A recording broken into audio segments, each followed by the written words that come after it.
ये जो लोभ की वृत्ति है ना, यही हिरणाक्ष है। ये मरता कब है? सोकर होता है, इसे वाराह कहा जाता है। भगवान की जब विशेष कृपा होती है तब जीव के जीवन से तृष्णा जाती है, लोभ की वृत्ति जाती है। और कहा ना बाबा ने, यही प्रसंग लेकर के गोस्वामी जी ने इशारा किया है कि लोभ पास जेहि गर न बधाया। लोभ की जो रस्सी है ना, ऐसा कौन वीर है जिसको लोभ की रस्सी में न बांध लिया जाए?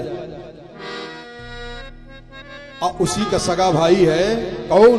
हिरण्याकश्यपु। ये महामोह है। और ये जाता है तपस्या करने के लिए।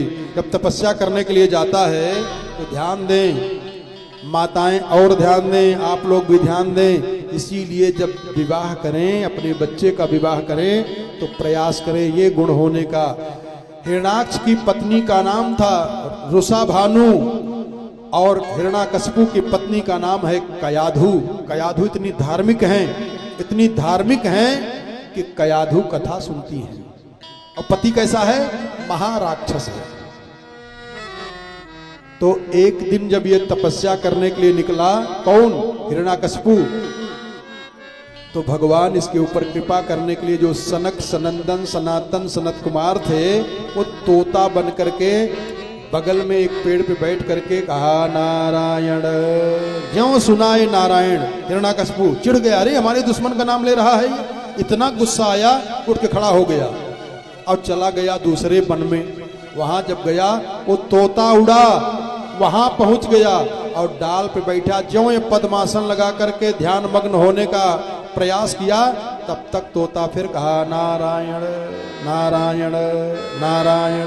हाँ यार, ये तोता इतना दुष्ट है और रट ही रहा है, बंद ही नहीं हो रहा है। फिर वहां से उठा गुस्सा में हिरण्याकश्यपु, दूसरे वन में गया और वहां जब पद्मासन लगाया तो वहां भी तोता जाकर के नारायण नारायण लगा रटने।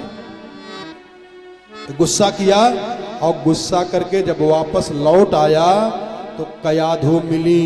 कयाधु ने हाथ जोड़ करके अपनी दुर्दांत दैत्य पति हिरण्याकश्यपु से कहा, महाराज आप गए थे तपस्या करने के लिए, क्या हो गया? तो हिरण्याकश्यपु ने कहा, क्या बताऊं प्रिय, एक दुष्ट तोता ऐसा मिला कि हमारे दुश्मन का नाम नारायण नारायण बार बार रट रहा है और उस नाम से हमको चिढ़ हो गई है।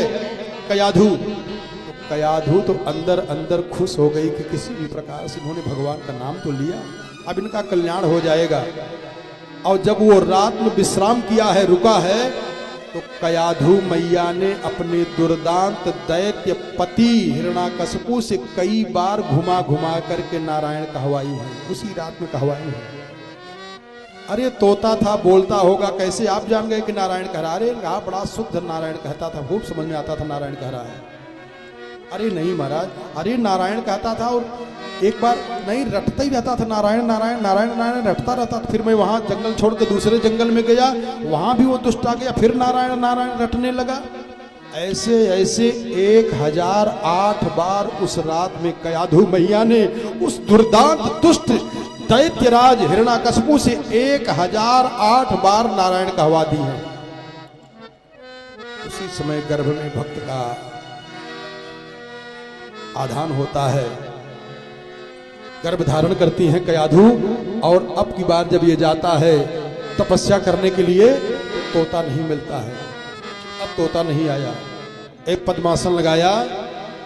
नारद जी ये प्रसंग सुना रहे हैं धर्मराज को, और यही प्रसंग सुखदेव जी महाराज राजा परीक्षित को सुना रहे हैं कि सते पे मंदर द्रोण्याम। क्या कथा है ये, इसीलिए कहा था खूब सावधान होकर के सुनिए, हम ज्यादा अर्थ खोलेंगे नहीं। कहां गया है तपस्या करने के लिए? ये बोले सते पे मंदर द्रोण्याम तपः परम दारुणम ऊर्ध्वबाहुर्नभोर दृष्टि पादांगुष्ठाश्रिता वनी।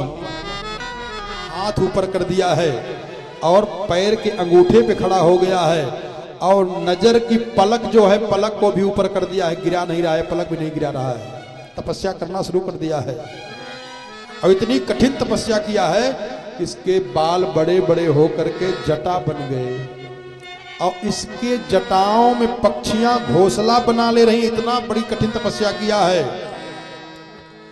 और तपस्या करते करते ऐसी दशा हो गई कि तेन तप्ता दिवम त्यक्त्वा। अरे राम राम, इसके ब्रह्मरंध्र से धुआं निकलना शुरू कर दिया। जब धुआं निकला तब ब्रह्मांड कांपने लगा। इसीलिए तो बाबा ने कहा कि तप बल रचाई, ऐसी कठिन तपस्या किया है कि ब्रह्मरंध्र से धुआं निकला। और जब धुआं निकला तो ब्रह्मांड कांपने लगा। जब ब्रह्मांड कांपा, भगवान का आदेश हुआ, ब्रह्मा जी भाग करके आए। और इसी के बगल में इसकी जो बहन है होलिका, वह बैठी थी तपस्या। वो तपस्या नहीं करती थी, भैया की अपनी रखवाली में बैठी थी, इनको कुछ हो न जाए। लेकिन जब थोड़ा समय पा जाए तो वह माला वाला घुमा लिया करती थी। अब ब्रह्मा जी आए। जब ब्रह्मा जी आए तो ब्रह्मा जी ने कहा कि उत्तिष्ठो उत्तिष्ठ भद्रम ते, बेटा उठ जाओ उठ जाओ।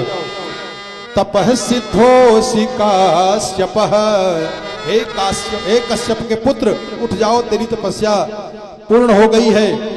वरदो हम अनुप्राप्तो ब्रियतामीप्सितो वरः, वरदान मांग बेटा, उठ जा, खड़ा हो जा।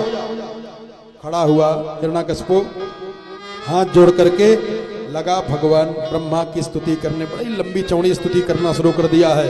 और जब स्तुति करना शुरू कर दिया तो ब्रह्मा जी ने कहा कि बेटा वरदान मांग ले, वरदान मांग ले। जब कई बार कहा तब हिरण्याकशिपु ने वरदान मांगा है।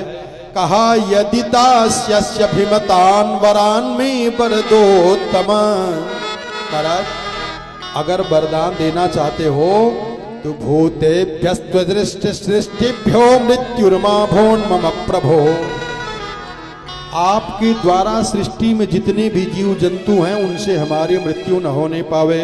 नांतर बहिर्दिवा नक्तम मन्यस्मादपि चायुधैः, कहा मेरा मृत्यु न पृथ्वी पे हो, न आसमान में हो, न घर में न हो, न बाहर में हो, और किसी अस्त्र शस्त्र से मेरी मृत्यु हो ही न करे।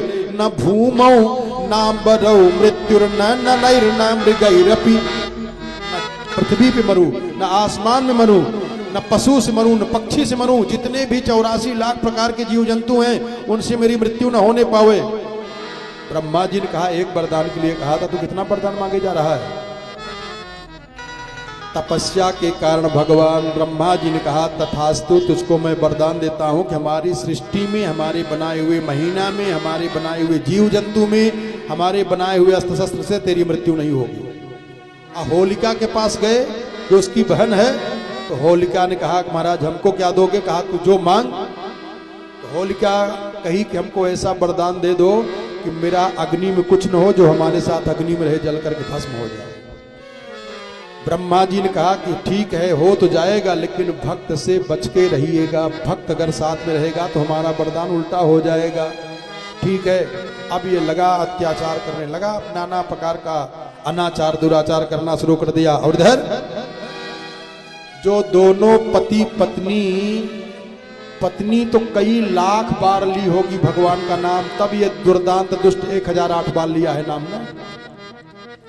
गर्भ में जो आए थे वो पैदा जब हुए तो उनका नाम रखा गया प्रहलाद। आज जब प्रहलाद जी थोड़ा बड़े हुए तो इनकी आदत ऐसी थी कि कभी जोर जोर से हंसने लगे और कभी रोने लगे। तो सुखदेव जी महाराज ने राजा परीक्षित से कहा और नारद जी ने धर्मराज युधिष्ठिर से कहा, उस बालक को पैदा होते ही मां ने एक ग्रह पकड़ लिया है, ध्यान दें, सावधान हो जाएं।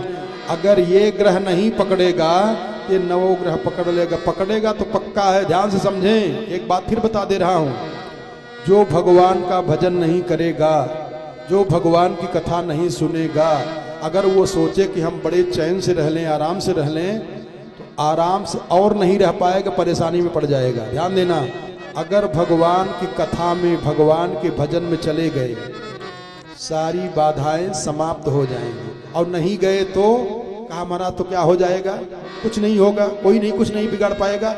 वो तो जो नहीं जाता है, जो भजन नहीं करता है, वही जानेगा होगा क्या। बताऊं एक आध दो परेशानी, या तो अस्पताल का चक्कर काटेगा, कथा में न जाकर के अस्पताल में जाके घूम रहा है इधर से उधर उधर से उधर, और वहां से छूटा तो मुकदमा में फंस जाएगा, फिर मुकदमा कोर्ट कचहरी के चक्कर मारना शुरू करेगा।